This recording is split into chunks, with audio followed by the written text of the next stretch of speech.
Hey, what's going on, family? This is Balaji O with a braver new world, striving to create a braver new world for our kids. Today, I want to share a story with you about the man who beat Usain Bolt at a 100-meter sprint. Yes, I actually, no lie, no hyperbole, no exaggeration, I met the man who beat Usain. It's awesome, isn't it? It's a stunning story. So let me break it down for you. Let me unpackage the story. So there I was, right? I was at my son's soccer practice on Monday, and I walked past this gentleman, and I don't give it a second thought. There are hundreds of kids out there at soccer practice, lots of parents just hanging around, and I give him the head nod, I keep him moving. It's been a long work day, a little bit tired, okay? I got my headphones on, all right? And there's a lesson in this, trust me. All right, so probably about 10 minutes later, one of the dads that I know walks over. His name is Sean. Hey, Sean Smith. Sean walks over, and we're chatting, we're hanging out, just talking, shooting the breeze. And then that guy that I had walked past earlier, he walks up. He knows Sean. They start talking, and Sean is like, hey, Balaji, have you met Julian over here? I'm like, no, I don't believe we've met before. He says, yeah, Julian's son plays soccer with our kids. Julian is from Jamaica. Okay, cool. My wife and I were in Jamaica just 2 months ago, Montego Bay. Loved it. So I'm asking him, hey, what part are you from? He's like, oh, I'm from the village. I'm from the bush. He was just kidding, but he's from a really, really small town. And then Sean, my buddy Sean, goes on to share that this Julian, okay, I still don't really know who he is. This Julian is a sprinter, or used to be a sprinter. He's about our age now. I was like, wow, that's cool. Sean says, no, you don't understand. Julian ran for the Jamaican national team. I was like, what? I love track and field, so that was a really, really big deal for me. And then he goes on to say, Julian is friends with Justin Gatlin. So he and Justin Gatlin used to train together. And Usain Bolt.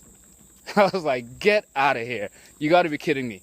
No, it turns out that this Julian, yes, was a very, very talented sprinter as a young man. He was setting all kinds of records in Jamaica. He actually left Jamaica at age 15, came to the U.S., got a scholarship to college, breaking all kinds of records. At a certain point, he was the top, get this, top a sprinter in the United States for high school. Same thing in college. Amazing. So he's a number of years older than Usain. So I think he's probably about 40 now. Usain's 28. So the first time Julian ran against Usain, Usain was 17. So Julian was, maybe late 20s. And he beat Usain, but he told Usain, look, if you work hard, if you really give it everything you've got with your training, you could someday be the best in the world. 3 years later, Usain won the gold medal at the Olympics and hasn't looked back since. What's the moral of this story? There's a lot in this story, and there's a lot more I could tell you about Julian. He was a really, really cool guy, had a lot of wisdom. But I just want to share this. I walked past this guy, barely gave him the head nod. I should have said hi. I should have said what's up.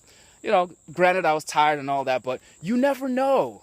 You never know who you're encountering. You never know who you're walking past. And I think this is really important for kids especially. It's important for us adults too. But even for kids, a lot of kids maybe haven't bloomed yet. They haven't found their voice yet. They haven't realized or discovered their superpower yet. They don't know who they're destined to be in life. And the kids who maybe bloomed early, the ones who got tall early or are a little more popular, they tend to look down on these kids. They tend to ignore these kids, treat these kids like second-class citizens or like they don't even exist. You never really know. I bet Bill Gates wasn't very popular in school. I bet Steve Jobs wasn't very popular in school. So I'm just saying, a lot of the stories that I try to tell are about these kids that fall through the cracks, the kids that are in the margins, the kids that get ignored, the wallflowers. Turns out they might actually be the one who beat Usain Bolt at 100 meters. You never know, guys. You never know. All right, so just wanted to share that story with you. I thought it was fascinating. This is Balaji O with a braver new world, striving to create a braver new world for our kids. I'll see y'all tomorrow.